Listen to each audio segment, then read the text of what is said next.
ونعوذ بالله من شرور أنفسنا ومن سيئات أعمالنا من يهده الله فلا مضل له ومن يضلل فلا هادي له أشهد أن لا إله إلا الله وحده لا شريك له وأشهد أن محمدا عبده ورسوله وبعد.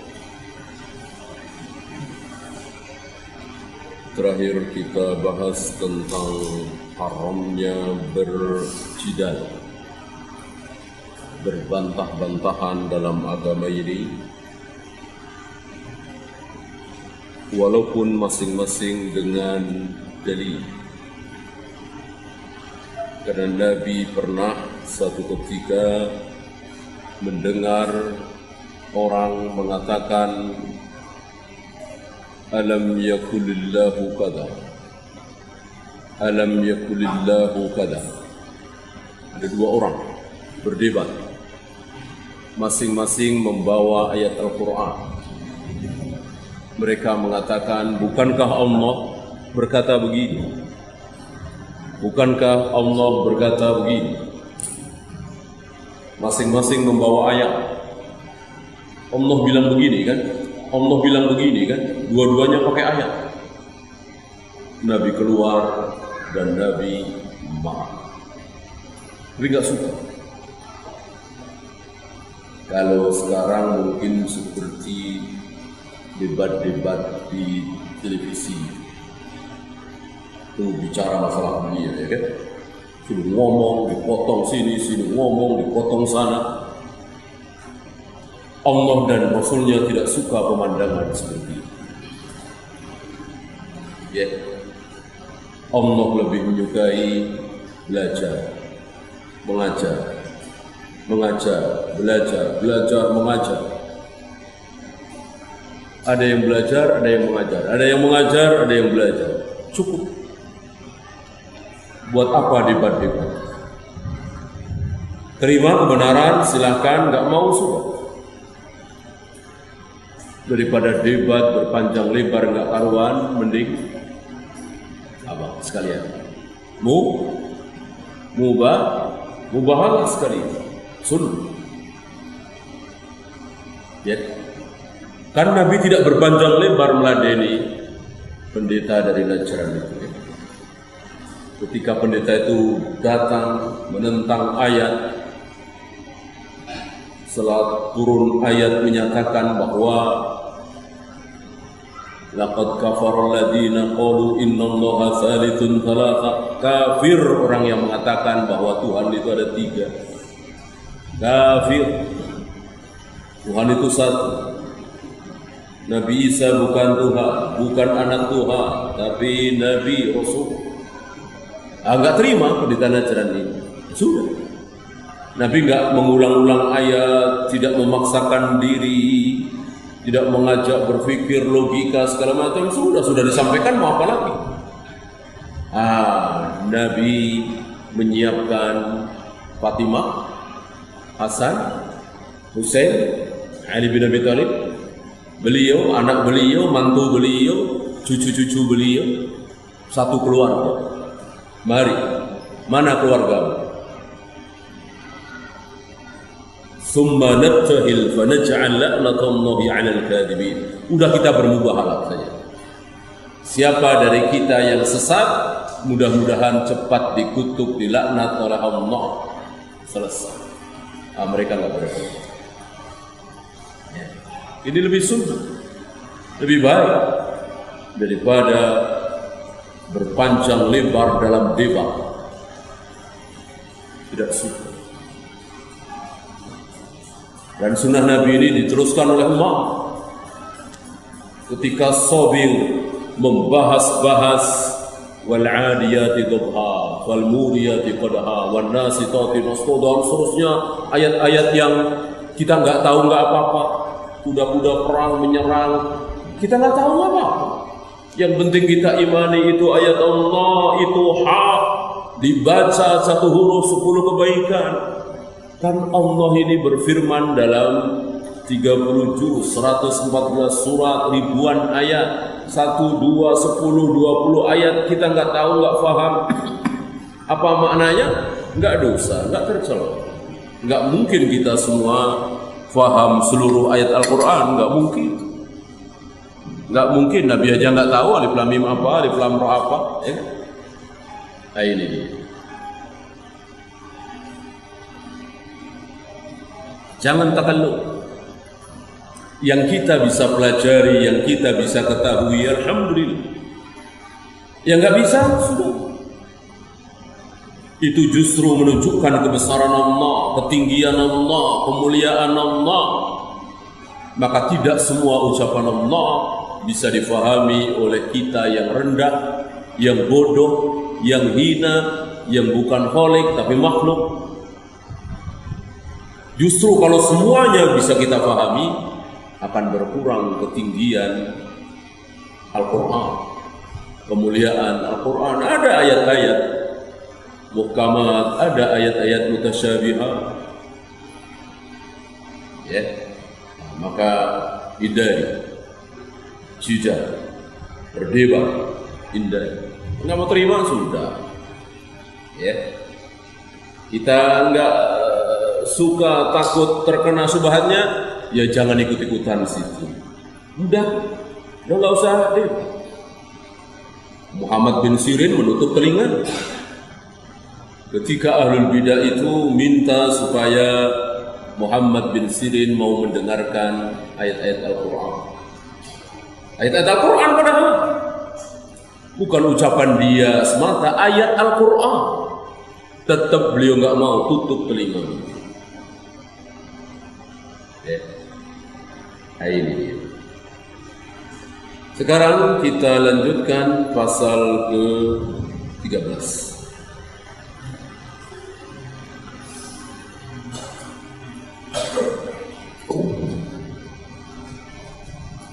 Wal Qur'anu kalamullah. Al-Quran itu kalamullah, ucapan Allah, perkataan Allah yang terdiri dari, kata para ulama, bisautin wa harfin. Ada suaranya, ada hurufnya, ada sotnya, ada sinnya, ada nunnya, ada taknya yang keluar dari diri Allah. Jangan bilang yang keluar dari mulut Allah, ya. Kalau keluar dari mulut Nabi, ya Nabi punya mulut. Allah punya mulut, nggak ada dalil. Nggak ada dalil. Butuh dalil untuk mengatakan mulut Allah, gigi Allah, bibir Allah, nggak ada. Yang ada wajah Allah, telapak tangan Allah, telapak kaki Allah, genggaman Allah, kedua tangan Allah, itu ada dalil. Betis Allah ada dalil. Adapun rambut, hidung, pipi nggak ada. Jangan pernah mengucapkan. Ucapkan tentang diri Allah persis seperti yang Allah katakan sendiri tentang dirinya. Jangan ditambah, jangan dikurang. Ya. Masuk akal nggak masuk akal, sesuai logika kita atau tidak, nggak peduli. Allah bilang apa, kita tirukan. Masa menirukan salah? Ya. Ini keuntungan kita ahlu sunnah yang hanya mengikuti apa yang menjadi firman Allah. Ya. Setidaknya kita bisa jawab. Ini taruhlah apa kita ikuti jalan pikiran mereka, orang-orang Jahmiyah, orang-orang Mu'tazilah.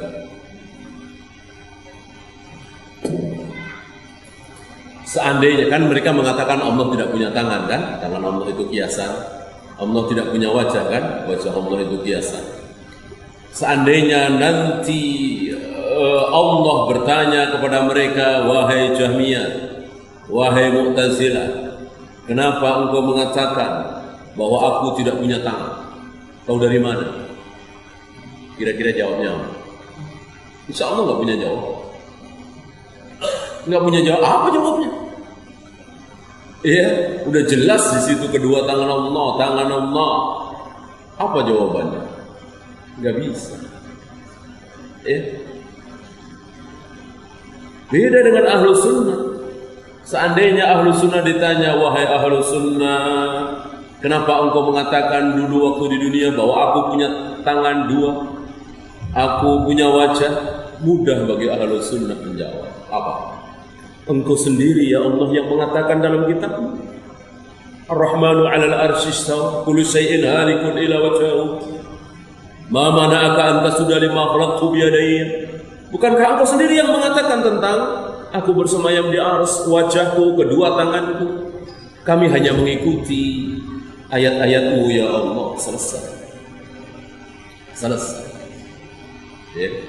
Seandainya Allah mengatakan bukan itu maksudnya, ya kita nggak tahu. Taunya begitu. Tapi mereka nggak punya jawaban. Ya. Nah, maka yakin gitu bahwa Allah betul-betul memiliki wajah, Allah betul-betul memiliki tangan, Allah betul-betul bersemayam di arsy, dan begitu seterusnya. Ya. Jadi jangan sambil melihat tangan kita, Allah punya tangan, oh begini nih berarti ya, Allah punya begini, jangan. Ya. Kan tangan Allah berbeda dengan tangan siapapun, wajah Allah berbeda, dan perbedaannya itu perbedaan yang betul-betul berbeda. Sekarang gini aja, gunung punya kaki nggak? Nah, kaidah bahasa kita, gunung punya kaki. Oh si fulan tinggal di kaki gunung. Semua orang bilang begitu kan? Desa Anu itu adalah di kaki Gunung Semeru, di kaki Gunung Merapi, ini bahasa kita. Nah sekarang ada mirip-miripnya nggak kakinya gunung sama kakinya kita? Nggak ada mirip-miripnya aja, ya. Nggak ada bulu-bulunya, nggak ada kukunya, nggak ada miripnya. Itu gunung padahal gunung masih makhluk, kita makhluk, nggak ada mirip-miripnya sama sekali.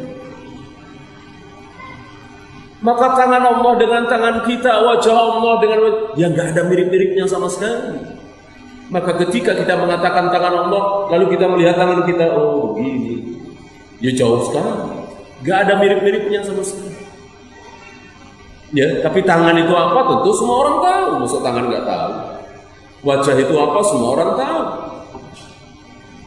Maka ketika Nabi mengatakan wajah Allah, tangan Allah, telapak kaki Allah, nggak ada sahabat yang nanya, nggak ada.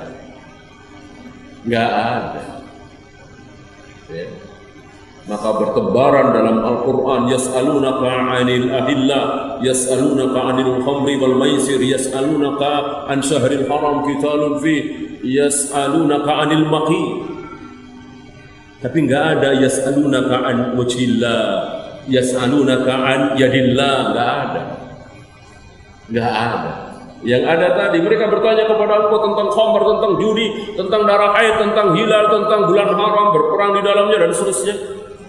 Enggak ada satupun sahabat yang bertanya kepada Nabi tentang wajah Allah, tangan Allah. Artinya diimani apa adanya, termasuk kalam. Ucapan Allah, perkataan Allah, wajib kita yakini apa adanya. Jangan dilebihkan, jangan dikurangkan.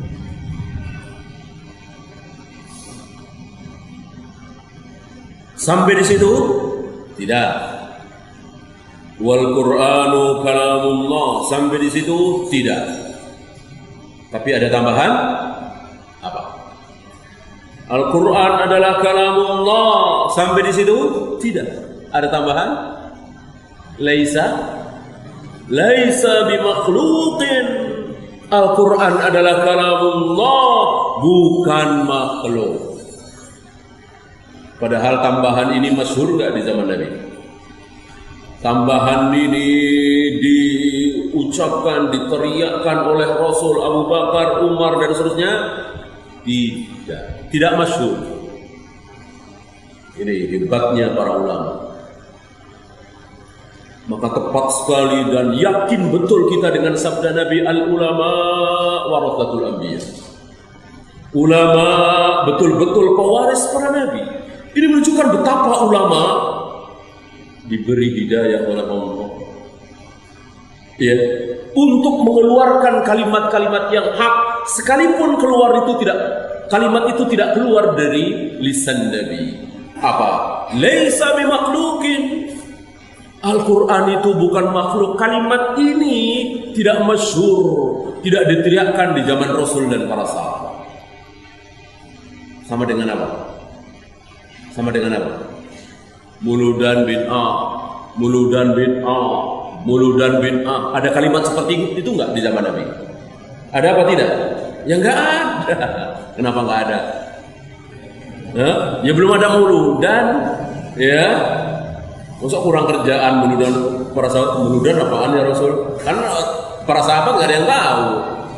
Maulid Nabi itu apa ya kan? Muludan itu apa? Tahlilan, yasinan malam Jumat. Kan belum ada. Beliau memakai kaidah bahwa seluruh peribadatan adalah haram, kecuali yang aku contohkan. Beliau tidak berbicara satu persatu. Ya memang belum ada. Begitu juga. Kenapa ucapan Al-Quran bukan makhluk, walaysa bimakhluqin, Al-Quran bukan makhluk, Al-Quran bukan makhluk, ini tidak diteriakkan oleh Rasul dan para sahabat? Kenapa? Kenapa?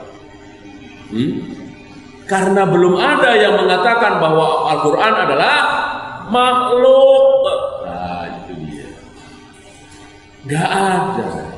Itu baru muncul pertama kali di Khalifah Al-Ma'mun, ketika beliau terkena subhat ahlul kalam. Banyak falasifah yang masuk ke negeri Islam mengajarkan ilmu filsafat kepada kaum muslimin, lalu muncul bahwa logika bahwa selain Allah pasti makhluk. Sampai di sini kan benar. Iya kan, selain Allah pasti makhluk lah. Surga makhluk, neraka makhluk, Jibril makhluk, Ars makhluk, semuanya makhluk. Yang bukan Allah pasti makhluk. Nah, Al-Quran Allah bukan. Kan jawabnya bukan. Al-Quran ya Al-Quran, Allah ya Allah. Berarti Al-Quran makhluk. Nah, itu dia. Berangkat dari logika-logika seperti ini. Maka muncul kalimat, tersebar kalimat bid'ah bahwa Al-Quran makhluk. Padahal ini salah. Kenapa? Karena Al-Quran itu kalam Allah, ucapan Allah, kata-katanya Allah. Bisa dipisahkan dari Allah? Ya tidak bisa. Sama dengan tangan Allah, wajah Allah, makhluk bukan? Tangan Allah makhluk bukan? Ya bukan. Wajah Allah makhluk bukan? Ya bukan. Kan bagian apa yang ada pada diri Allah tidak bisa dipisahkan dari diri Allah. Ucapan Allah, kalimat Allah, firman Allah, dengan tangan Allah, wajah Allah, itu tidak bisa dipisahkan dari diri Allah. Sesuatu yang tidak terpisah dari diri Allah, ya bukan makhluk. Beda dengan ars. Ars terpisah dari Allah. Allah, ars. Allah bersemayam di ars, iya, tapi ars terpisah dari diri Allah. Maka ars makhluk. Ya, ini dia. Sesuatu yang tidak ada pada zaman Nabi, tidak terkenal di zaman Nabi, menjadi terkenal di zaman ulama. Ketika apa? Ketika muncul bid'ah. Ya sama seperti Nabi. Kan akhirnya menjadi terkenal kalimat bahwa tahlilan bid'ah, usolli bid'ah, maulid bid'ah menjadi terkenal di tengah-tengah kaum salaf karena ada. Dan kaum muslimin harus ditakdir agar kaum muslimin tidak terperosok ke situ. Ya. Wala yad'ufu an yaqula laisa bimakhluqin. Jangan lemah, jangan ragu-ragu untuk mengatakan laisa bimakhluqin, bukan makhluk. Al-Quran bukan makhluk, jangan ragu-ragu. Jangan bilang Rasul dan para sahabat nggak pernah mengatakan Al-Quran bukan makhluk. Rasul dan para sahabat paham. Saking fahamnya yang nggak dibahas, orang udah paham semua. Antum pernah dengar riwayat hadis Rasul bersabda kepada para sahabat, wahai sahabat, nun mati ketemu ba itu ikhlas. Jadi kalau min ba'di dibaca mim ba'di. Ya. Ada nggak riwayat seperti ini? Nggak ada. Nggak ada riwayat Nabi ngajarin nun mati ketemu ba. Tidak dibaca min tapi mim. Ya. Apa terus kita katakan ikrab itu bid'ah, nggak pernah diajarkan oleh Nabi? Tentu tidak. Ketika Rasul dan para sahabat membaca min ba'di, pasti bacanya mim ba'di, tapi nggak dibahas. Kenapa nggak dibahas? Udah tahu semua, udah paham semua, udah di luar kepala dari anak-anak sudah tahu. Ketika tulisannya min ba'di, bacanya mim ba'di. Nah kita kan bukan orang Arab, nggak tahu, maka diajarin. Biar tahu, orang Arab nggak perlu. Ya, ya sama dengan kita. Kalau ada kata-kata apa misalnya, sapu, dapat awalan mo, jadinya apa? Menyapu kan, bukan mesapu. Orang Inggris apa tahu? Orang Jerman apa tahu? Orang Arab apa tahu? Kata dasarnya apa? Sapu, awalan mo. Oh, mesapu dong. Ya nggak tahu mereka, orang nggak praktek. Kita anak kecil juga tahu. Kok mesapu sih? Menyapu. Langsung praktek. Ajaran yang bagus itu kan langsung praktek. Rasul dan para sahabat langsung praktek. Dipraktekkan. Ulama menyebut sebagai lisanul hal. Langsung praktek. Nah kita salah paham. Nggak ada Nabi mengajarkan seperti itu. Langsung praktek. Ya.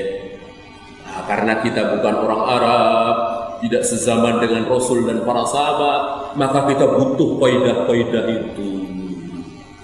Nun mati ketemu ba, bacanya bagaimana? Nun mati ketemu fa, bacanya gimana? Butuh. Ini masalah tajwid. Ya, rukun sholat ada berapa? Rukun wudu ada berapa? Syarat diterimanya ibadah apa? Perintah yang jatuh setelah larangan, jadi bagaimana? Hukum asal perintah apa? Hukum asal larangan apa? Kita butuh faidah-faidah seperti ini. Tauhid itu dibagi 3, dia nggak paham. Karena memang nggak ada deh di hadisnya. Nabi bersabda, tauhid dibagi 3, kan nggak ada. Dia nggak paham, mana itu? Kok jadi kayak Nasoro? Pembagian tauhid jadi 3 kayak Trinitas. Kan banyak begitu kan? Padahal hafal Al-Quran, paling nggak 25 juz.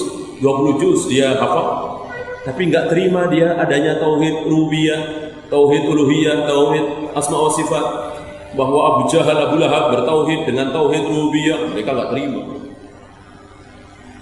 Ini dari sini merengek kita, merendah kita di hadapan Allah. Jangan menyombongkan kecerdasan kita, daya hafal kita, ya. IQ kita yang tinggi, jangan menyombong. Karena Allah akan memberikan hidayah berupa pemahaman, tidak melihat IQ, tidak melihat daya hafal, tidak melihat profesor, doktor, tapi terserah Allah. Maka berapa banyak marbot masjid hanya lulusan SD, dia paham mana sunnah, mana bid'ah, dia paham. Rububiyah, uluhiyah, asma wa sifat, dia paham. Tapi profesor, doktor nggak paham. Cerdas dia, daya hafalnya bagus, tapi nggak paham. Allah nggak kasih pemahaman itu. Ya, maka jangan kita menyombongkan diri. Ya, termasuk itu. Orang yang mengatakan Al-Quran kan ucapan Allah, firman Allah, ya otomatis itu tidak terpisah dari Allah. Berarti Al-Quran bukan makhluk. Alhamdulillah. Berarti dia dibimbing oleh Allah. Kalau dia tidak dibimbing oleh Allah, maka dia akan mengatakan Al-Quran kan bukan Allah. Ya bang iya, Al-Quran memang bukan Allah. Al-Quran, Allah. Bukan Allah berarti ya makhluk. Segala sesuatu bukan Allah berarti makhluk. Nah ini inna lillahi wa inna ilaihi raji'un. Nah, hadis-hadis yang akan dibawakan oleh beliau akan membungkam tadi, akan menolong kita untuk memahami bahwa Al-Quran bukan makhluk.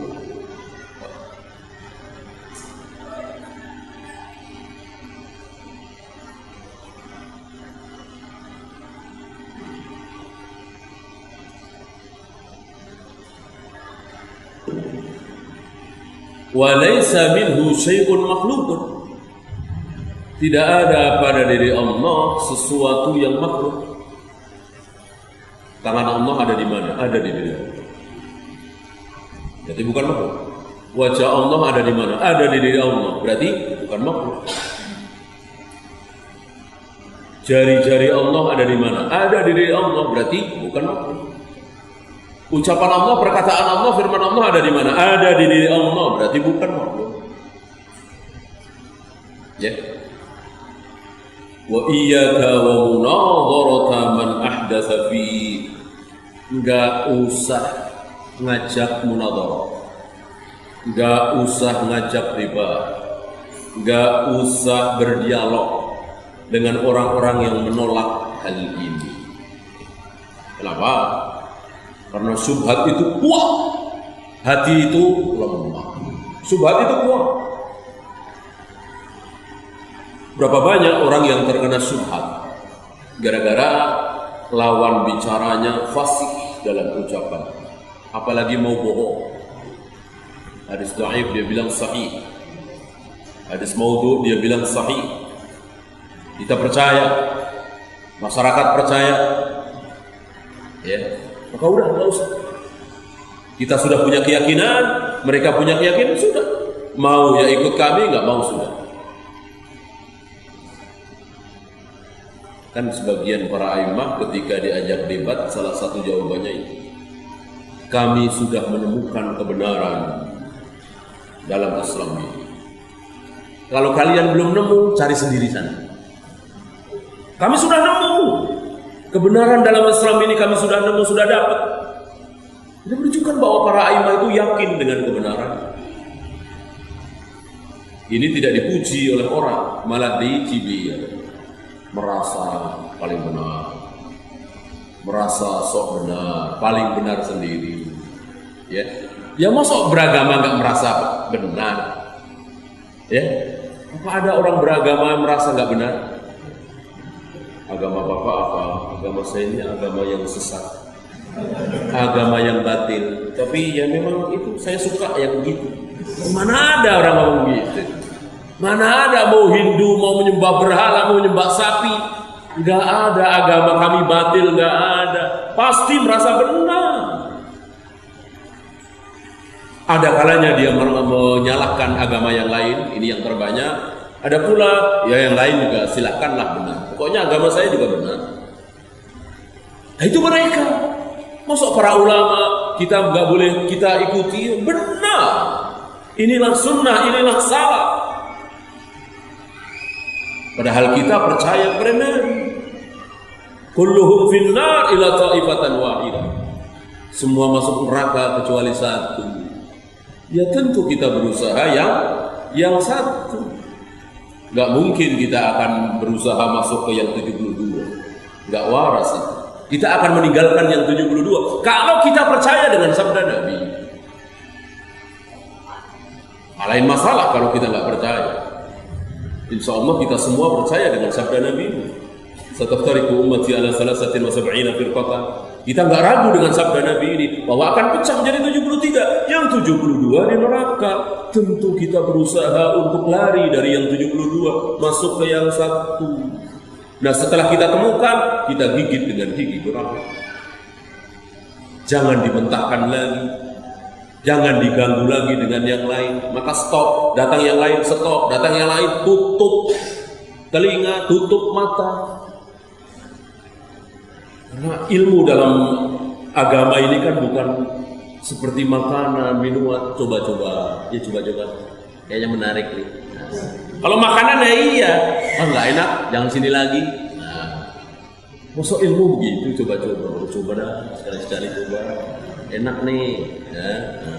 Lembut, sejuk, ya. Namanya apa? Ya. Kalau hak kita datangi, kalau batil jangan. Ya. Dan ilmu agama ini mau di Indonesia, mau di Saudi, mau di dunia ini datang dari sesuatu yang masyhur. Ya, apa yang masyhur? Siapa yang masyhur di Saudi? Siapa yang masyhur di negeri kita ini? Sunnah, ya. Itu kita pegang. Maka sembunyi-sembunyi kayak orang NI, LDII itu ucapan Umar bin Abdul Aziz. Kita masih ingat ucapan Umar bin Abdul Aziz?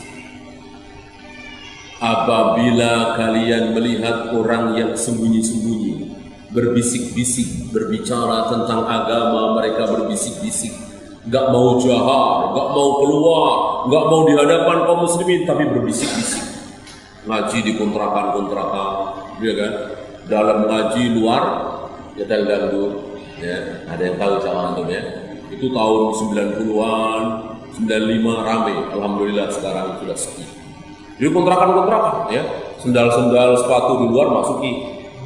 Di dalam ngaji, buka Al-Quran, surat sekian, ayat sekian, surat sekian, ayat sekian. Terjemahan dulu. Nggak ada Ibnu Katsir, nggak ada Al-Qurtubi, nggak ada At-Tabari. Al-Quran terjemah, difahami, dipelintir, di kesana kemari oleh ra'yu mereka. Di luar nyetel dan sembunyi-sembunyi. Untuk mengatakan Indonesia ini negara kafir, Pancasila kafir, Pak Harto kafir, dan seterusnya. Ya, untuk mendirikan negara Islam Indonesia, sembunyi-sembunyi. Apa kata Umar bin Abdul Aziz? Fa'lam annahum fi abwabid dhalalah. Mereka berada di pintu-pintu kesesatan. Ucapan Umar bin Abdul Aziz. Ya, maka hati-hati. Dan dakwah-dakwah yang sembunyi biasanya untuk melindungi kesesatan seperti Rafidhah sembunyi-sembunyi hari ini kan pelan-pelan. Ya. Jahar, lihat dakwah salah di masjid jahar, diumumkan di spanduk, di SMS, jahar, tidak sembunyi-sembunyi. Ya, kalau toh di rumah-rumah ya tetap dibuka pintunya, dan di rumah bukan pilihan. Mestinya di masjid, nggak di rumah. Ya karena masjid ada kendala, nggak boleh. Maka di rumah-rumah tetap lebar, ya, tidak sembunyi-sembunyi. Tidak seperti orang-orang NII, LDII, firqah-firqah dhalalah.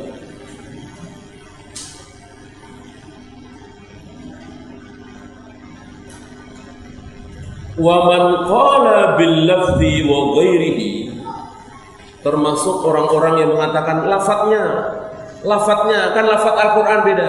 Ini tinggalkan. Udah nggak usah bahas masalah lafadz. Pokoknya kalau Al-Quran itu firman Allah, bukan makhluk, titik. Nah lafadznya gimana? Imam Bukhari terfitnah kan gara-gara ini. Terfitnah di akhir umur beliau. Ditahdzir oleh seorang alim besar, Muhammad bin Yahya, kepercayaan dari Imam Ahmad. Imam Bukhari terfitnah. Ada yang menyampaikan kepada Muhammad bin Yahya, kata Bukhari, lafaz-lafaz Al-Quran itu makhluk. Salah faham mereka. Maksud Bukhari bukan seperti ini. Maka ditahdzir. Muhammad bin Yahya mentahdzir.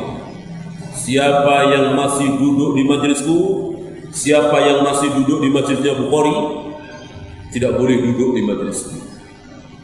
Siapa yang masih mau duduk di majelisnya Bukhari, jangan duduk di majelis. Sama-sama ahlu sunnah. Karena fitnah. Ini bahayanya fitnah.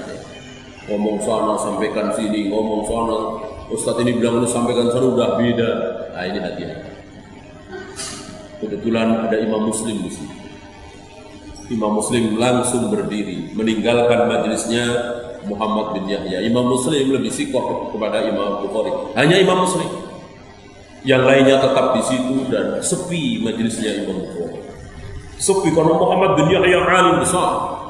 Jauh lebih tinggi dari, lebih berumur ya, lebih tua dari Imam Bukhari. Ya. Imam Bukhari pulang ke negerinya. Hanya ditemani oleh khatibnya, penulisnya. Penulisnya itu mengatakan pertama kali Imam Bukhari datang ke Baghdad disambut oleh ribuan manusia. Nah, tahu siapa Bukhari. Ya, dan keilmuan seseorang itu kan cepat menyebar. Tapi ketika Bukhari meninggalkan Baghdad, tidak ada yang menemani kecuali katibnya, penulisnya. Sampai kembali ke Bukhara dan meninggal di sana di malam satu Syawal. Ya. Ada beberapa orang apa ulama saya bermimpi.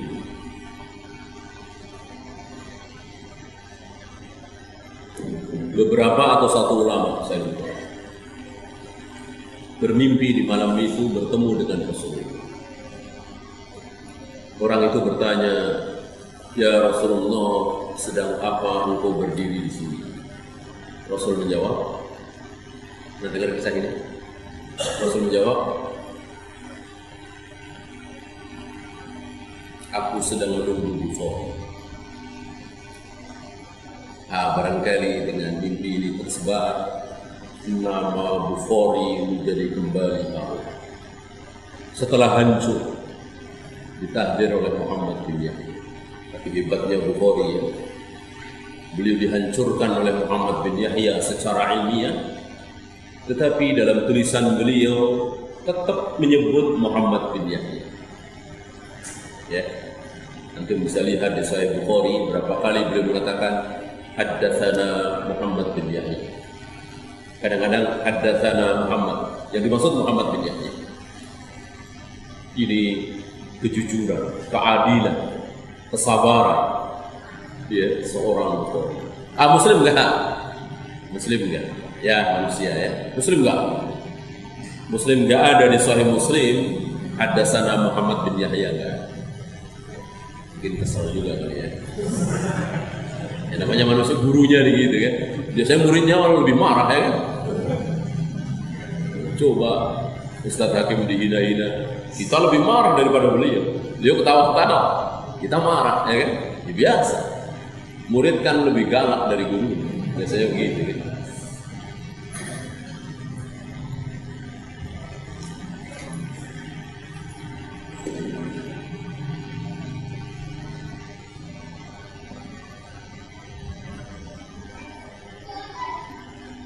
Wa man waqafa fihi faqal, termasuk orang yang tawakuf, termasuk orang yang diam, dia hanya mengatakan la adri makhluqun aw laisa bimakhluqin. Aku enggak tahu Al-Qur'an itu makhluk atau bukan, aku enggak tahu. Yang penting aku meyakini bahwa Al-Qur'an itu kalamullah, makhluk atau bukan urusanku, aku enggak tahu. Ini pun sesat. Jangan terkena syubhat orang seperti ini, karena keyakinan tidak boleh tercampur dengan keraguan. Kalau kemaksiatan masih boleh dicampur dengan, kalau ketaatan masih boleh dicampur dengan kemaksiatan. Artinya kadang taat, kadang maksiat, masih muslim, masih beriman. Dia sholat juga, puasa juga, zakat juga, tapi kadang suka berbohong. Kadang suka minum khamar. Masih muslim apa sudah kafir? Masih muslim. Ya, ketaatan masih bisa dicampur dengan kemaksiatan. Kalau keyakinan nggak bisa dicampur dengan keraguan. Nggak bisa. Nggak bisa. Maka sekali ragu, kafir. Dia yakin beriman kepada Allah, dia yakin beriman kepada malaikat, kitab, rasul. Satu yang dia tolak, apa? Siksa kubur. Satu dong. Dari malaikat, kitab, rasul, semua dia percaya semua. Satu yang dia ragu, nggak percaya, siksa kubur. Maka masih muslim, apa sudah kafir? Kafir. Ini kita bicara keyakinannya ya, bukan orang per orang, si A, si B, si C, enggak. Kita bicara perbuatannya. Ada orang yakin beriman dengan Allah, malaikat, kitab, tapi dia nggak percaya dengan siksa kubur, kafir. Dia percaya dengan siksa kubur, tapi nggak ada mungkar dan nakir. Nggak ada itu mungkar dan nakir. Ya, jadi Allah langsung yang akan bertanya, yang akan menyiksa, bukan mungkar nakir. Kafir apa tidak? Kafir. Kafir menolak sebuah keyakinan yang difirmankan oleh Allah, disabdakan oleh Nabi. Kafir. Sekali lagi kita tidak bahas orang per orang, tapi perbuatan. Wa innama huwa kalamullah, Al-Quran itu kalamullah, ucapan Allah, firman Allah, dan bukan makhluk. Orang yang mengatakan makhluk bukan atau tidak bukan, yang penting bahwa itu kalamullah, fahadha sahibu bid'atin, dia ahli bid'ah. Dia ahli bid'ah walaupun dia mengatakan meyakini bahwa Al-Quran kalamullah, tapi tidak ditambah, bukan makhluk ragu dia, nggak bisa memilih. Ahlul bidah.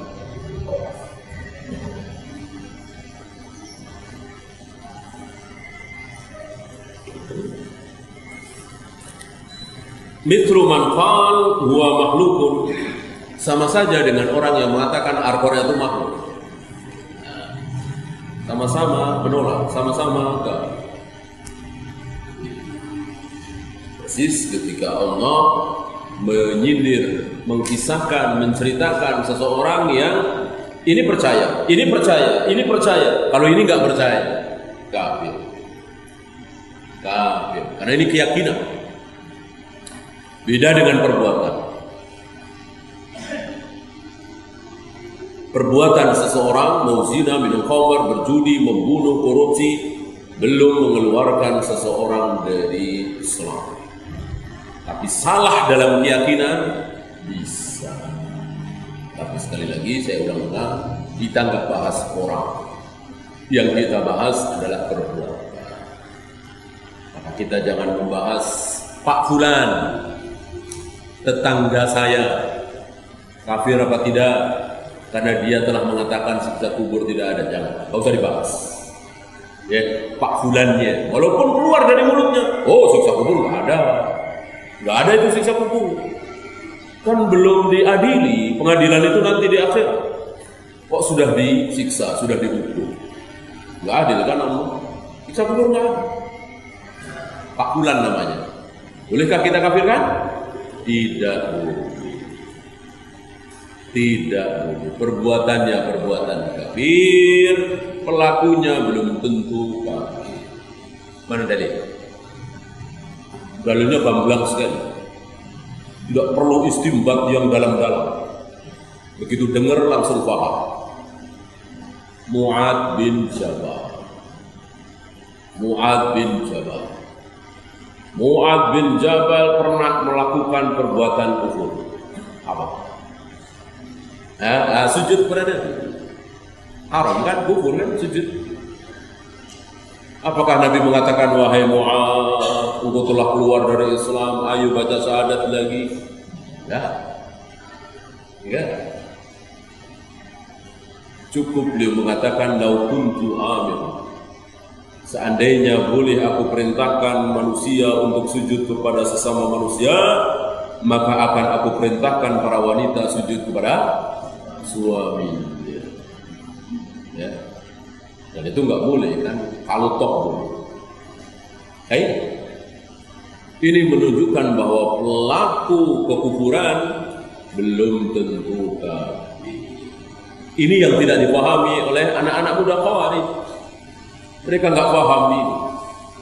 Maka begitu ada orang pulang dari kuburan Rama, langsung dikatakan kafir. Begitu ada orang mengatakan siksa kubur begini-begini, dia langsung bilang Anda kafir,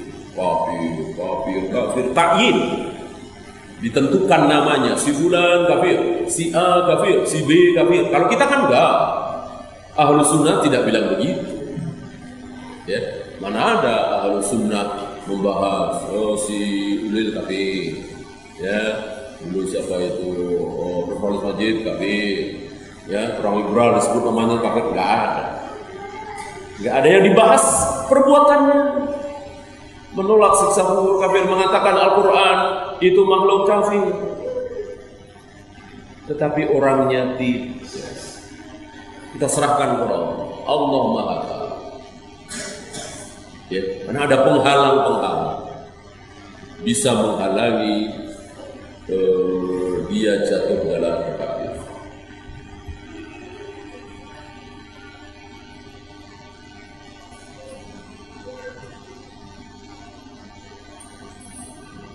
Wa innama huwa kalamullah laisa bimakhluqin. Al-Quran betul-betul kalamullah, bukan makhluk. Ini pemahaman dari Al-Quran itu firman Allah. Nah sekarang hadisnya. Dalilnya ya. Yang pertama surat At-Taubah. Wa in ahadum minal musyrikina istajaraka fa'ajirhu. Apabila ada orang-orang musyrik minta perlindungan kepadamu ya Muhammad ke Mekah. Kan banyak mereka yang tidak suka dengan Abu Jahal bin Harb. Mereka meninggalkan Mekah. Kan ada dua negeri. Satu negeri kafir yaitu Mekah, dua negeri muslim yaitu Madinah. Nah, banyak orang-orang Mekah ini yang keluar dari Mekah. Bahkan yang menyembunyikan keimanan di Mekah ada. Walaupun berdosa ya, karena hijrah itu wajib kalau yang mampu. Banyak orang-orang Mekah datang ke Madinah minta perlindungan kepada Nabi. Kata Allah, lindungi hatta yasma'a kalamullah, agar mereka bisa mendengar apa? Mendengar kalamullah, mendengar ucapan Allah, mendengar Al-Quran.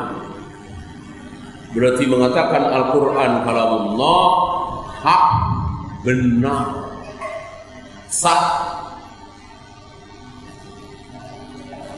Kemudian Al-A'raf 54, ala lahul khalqu wal amr. Ketahuilah bahwa milik Allah lah al-khalqu dan al-amru. Apa al-khalqu? Seluruh makhluk al-khalqu. Ya Jibril, ya Mikail, ya Iblis, ya surga, neraka, langit, bumi, semua arsy itu al-khalqu. Ketahuilah bahwa al-khalqu dan al-amru dua-duanya milik Allah. Apa al-amru? Amr, fi'il amr, fi'il perintah. Apa al-amr? Perintah-perintah Allah. Amr itu di dalamnya ada perintah-perintah Allah. Perintah-perintah Allah, larangan Allah ada di mana? Ada di mana? Ada di Al-Quran.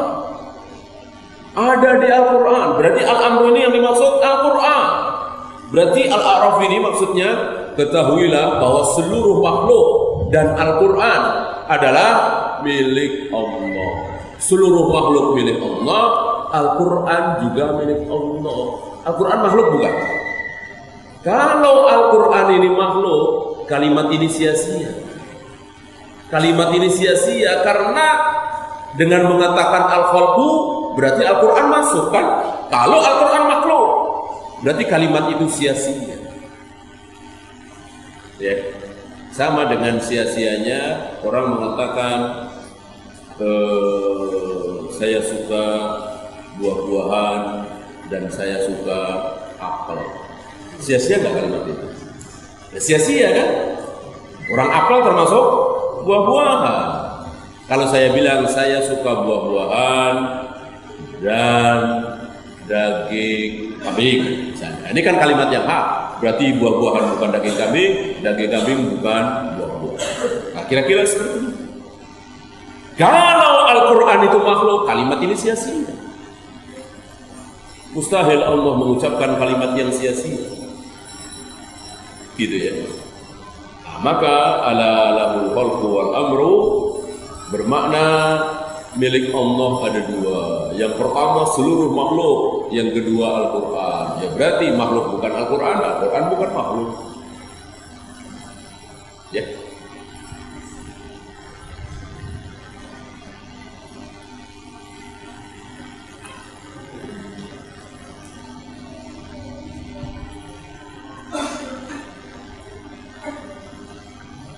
Kemudian beliau membawakan ucapan Ibnu Uyainah, Sufyan bin Uyainah, al-khulqu khalqullahi tabaraka wa ta'ala wal amru al-Qur'an.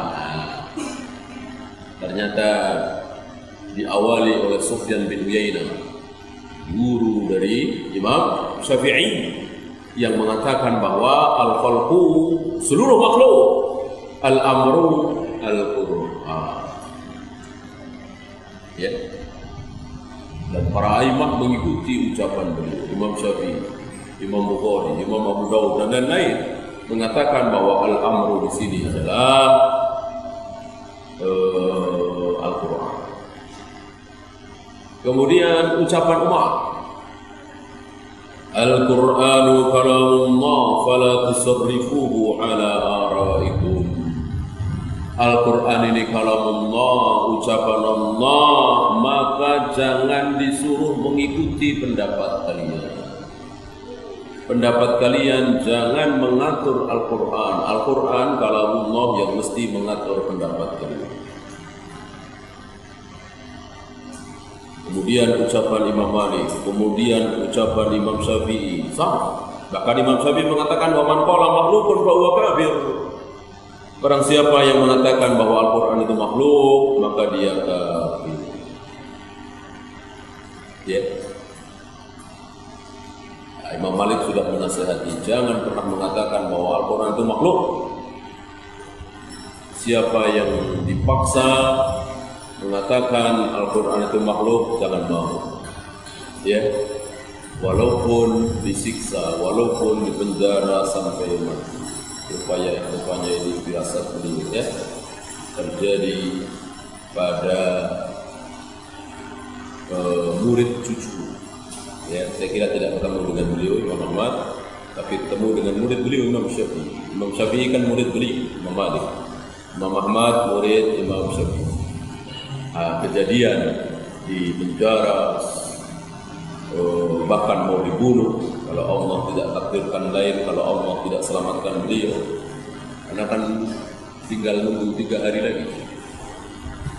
Tinggal nunggu 3 hari lagi Imam Ahmad ketemu dengan Khalifah Al-Mahmud. Besar kemungkinan akan dibunuh kalau Imam Ahmad masih bersikukuh mengatakan bahwa Al-Quran bukan makhluk. Walillahil hamd. Kurang 3 hari lagi ketemu dengan Khalifah Al-Mahmud, kan jauh di bawah. Terdengar berita Khalifah Al-Mahmud meninggal.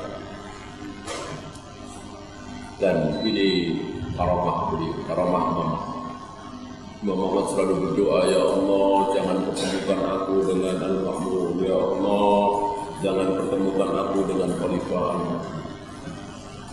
Dan doa beliau di ya, kita sisakan untuk soal jawab. Ada pertanyaan? Silakan.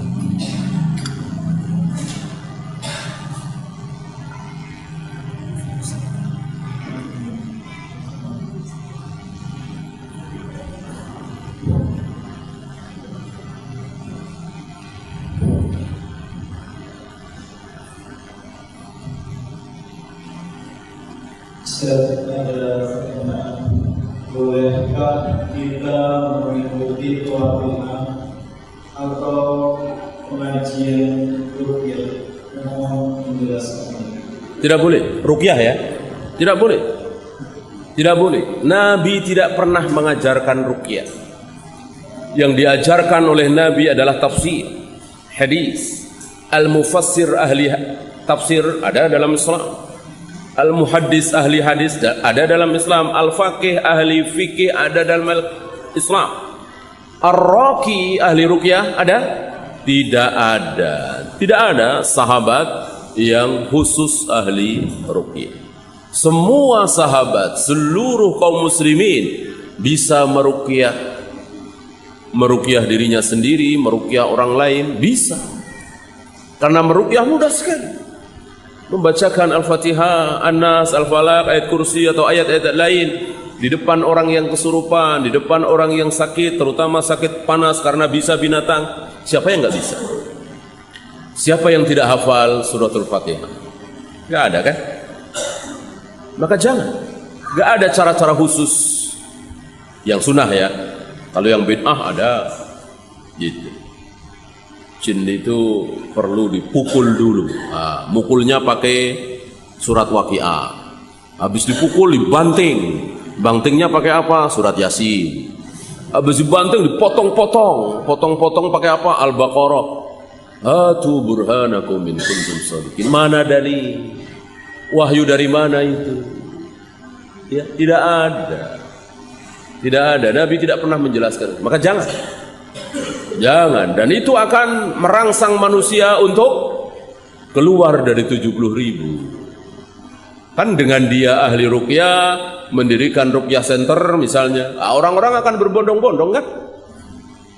Dan mereka malah pasang iklan. Ya, terlepas bayaran atau tidak, walaupun niatnya ikhlas karena Allah menolong, tetap aja batil itu.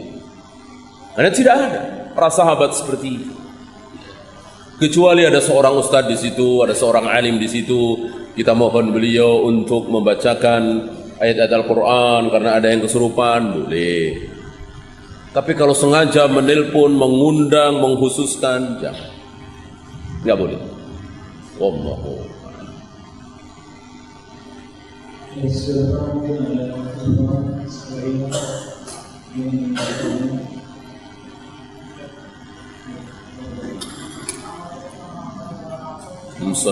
wabarakatuh.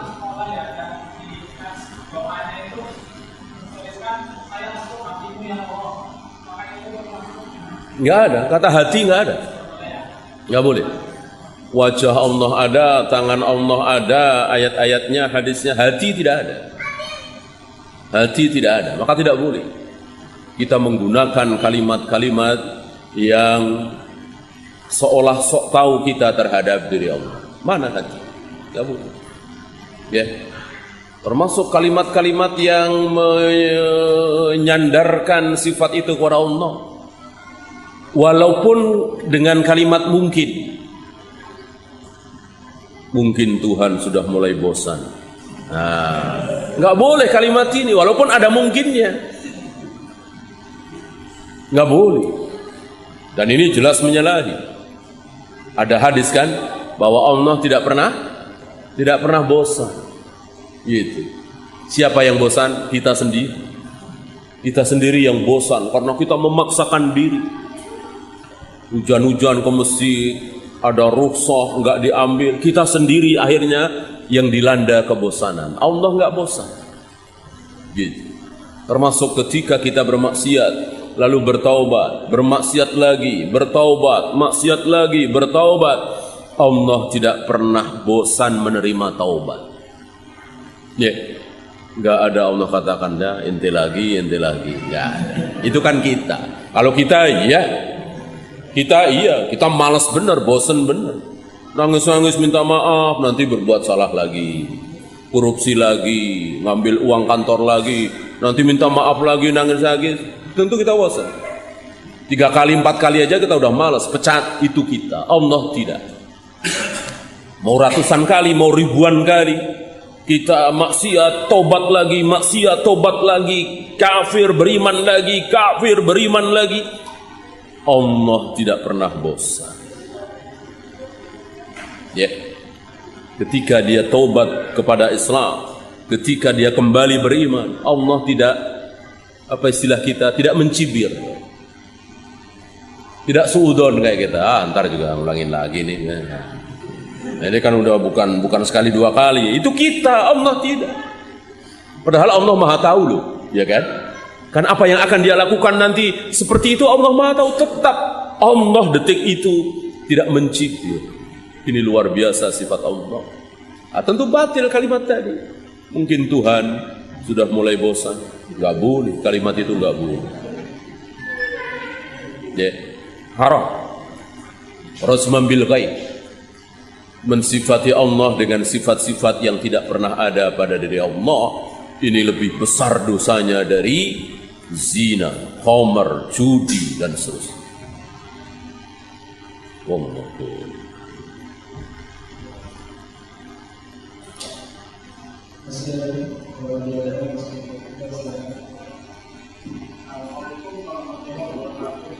Assalamualaikum warahmatullahi wabarakatuh.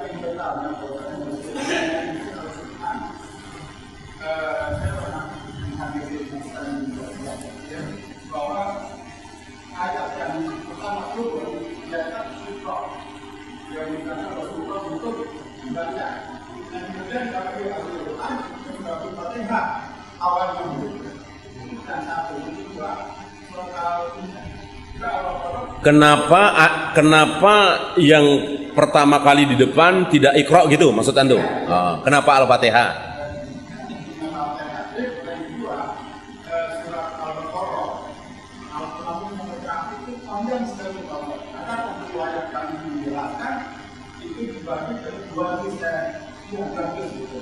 Oh, maksudnya juz itu dari Nabi apa dari Allah langsung apa dari siapa gitu ya? Iya, menarik. Assalamualaikum warahmatullahi wabarakatuh. Yang pertama, antum nggak tahu ya, kenapa Iqra itu tidak di depan? Kenapa di depan Al-Fatihah? Antum nggak tahu kan? Sama, saya juga nggak tahu. Saya nggak tahu. Ya, saya kira nggak ada yang tahu. Imam Syafi'i juga nggak tahu. Itu gimana Nabi aja? Kan Al-Quran itu ditulis itu ya, Nabi mengatakan nih surat pertama Al-Fatihah, kemudian Al-Baqarah, Ali Imran, ya kan Nabi membacanya setiap hari gitu ya. Nah, urutannya gitu. Maka nggak ada jawaban, betul-betul tauqifi. Kenapa Al-Fatihah begitu pendeknya, habis itu panjang ya kan, Al-Baqarah, habis itu lumayan panjang dan seterusnya. Adapun juz itu bukan hanya Al-Quran. Adapun juz bukan hanya Al-Quran. Hampir seluruh kitab itu dibagi menjadi juz-juz atau jilid-jilid untuk memudahkan. Maka Al-Quran terdiri dari 30 juz 30 begini, juz 20. Ini tidak masyhur di zaman Nabi. Ya. Tidak masyhur di zaman Nabi. Yang masyhur di zaman Nabi habis baca Al-Baqarah apa? Ali Imran. Ali Imran Anisa terus gitu. Walaupun ketika membaca dalam sholat tidak harus berurutan. Nabi pernah dalam sholat disaksikan oleh siapa? Hudzaifah ya.